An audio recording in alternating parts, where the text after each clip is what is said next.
Hello and welcome to Tech in a Sec.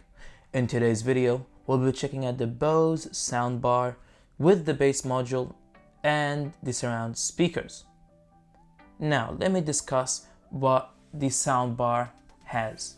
First of all, the remote. The remote is on the chunky side. There is no display on it. It is universal, but still it's on the chunky side. I wish they would have went with something more simpler. And then you've got this. This is the collaboration mic for the soundbar, surround speakers, and the bass unit if you have them. So basically you have a microphone here on top. What you're gonna do is you're gonna place it on your head like so. You're gonna plug it into the soundbar and run the system, and it will ask you to sit in 5 different places, and it will adjust the tone, bass, etc.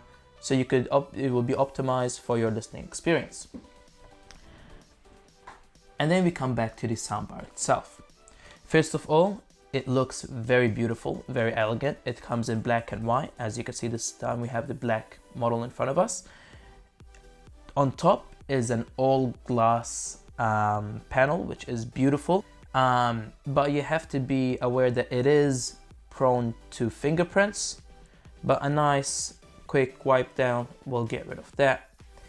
Here, what we have is the LED bars. There is no other display or indication for the soundbar, not here or on the remote. So these bars will tell you all the information you need. And also the top part is touch sensitive. So if for whatever reason you lost your remote, you could touch the top part to change inputs, increase the sound quality, etc.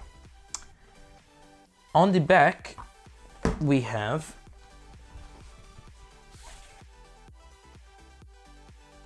you do have a port on each side of the soundbar, and the connections, the power cables right here. Here is where you will find the Ethernet in and the plug if you want to plug your subwoofer directly to the unit. On the other side, you will find an optical in, which they do provide. The mic headset goes in here to set up your room acoustic. And you have one HDMI in, and you have HDMI ARC, which is audio return channel. So basically plug this into your ARC output on your TV, input output on your TV, and this should sync up beautifully.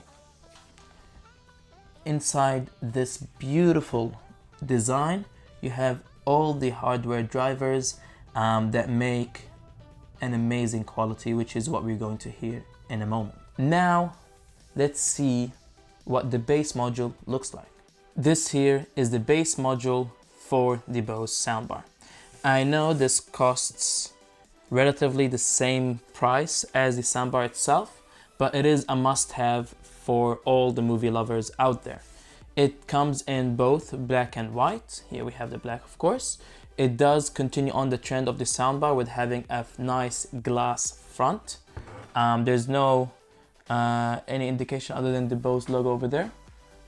It does house inside a 10-inch up-firing driver, and it is ported from below. This is wireless up to 10 meters. If you prefer to connect it wired to the soundbar, you could do so. And Bose don't have the specs for how many watts this has for some reason, but let's take a quick look and see how this performs.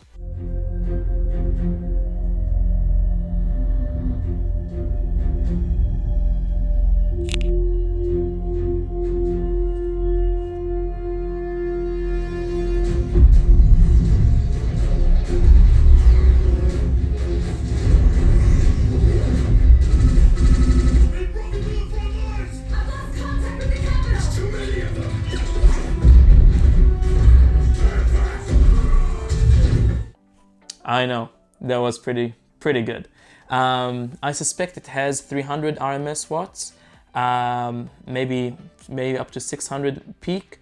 but I will do a little bit more research and I will see if I could find out how many watts this has. On the back panel here, power input right here, service.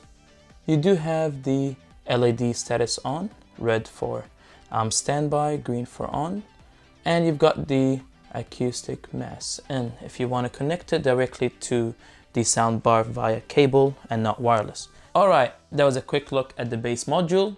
Let's take a look at the surround speakers. So, here are the wireless surround speakers. They are amazing form factor, relatively small in size. They are wireless, could be paired up to 10 meters from the soundbar, which is great. I had not had any sync issues with them, no dropouts, nothing like that. My lounge is approximately 7 meters in length, so that was great. Even though these are wireless, as I said before, this is the power brick for each unit. As a comparison, the power brick is 1.5 times as big as the speaker. So that is just something to take into consideration. Now, these speakers could be wall mounted or could be put on stands. I currently do have the Bose stand, as you could see. It looks very nice, very nice. But this is an optional add-on. If you prefer to have it on the wall, I would suggest you do so. So that was a quick look at the Bose 5.1 top of the line soundbar. But the important thing, let's take a look at how it performs. Just for comparison, this is the Bose soundbar under my 82-inch Samsung TV.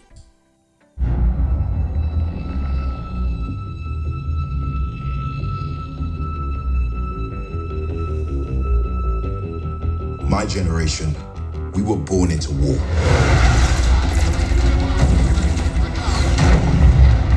Giant monsters attacked our world. We call them kaiju.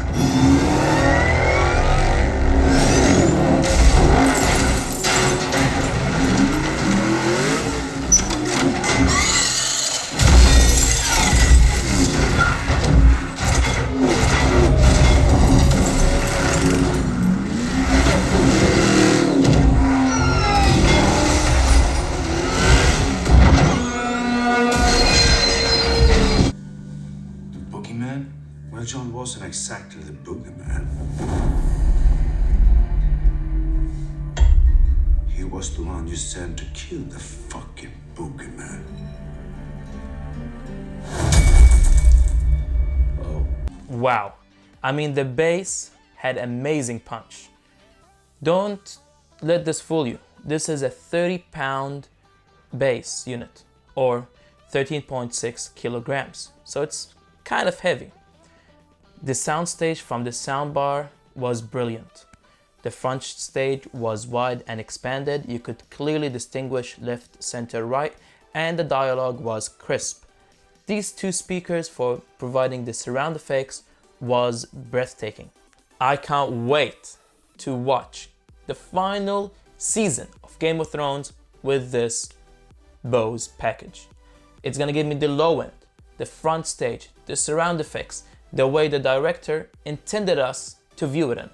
Even though this 5.1 doesn't have the latest surround decoding such as DTS:X and Dolby Atmos, which you could see on other soundbars, noticeably the Samsung N950 11.1 channel soundbar and surround speakers, I would choose this over that.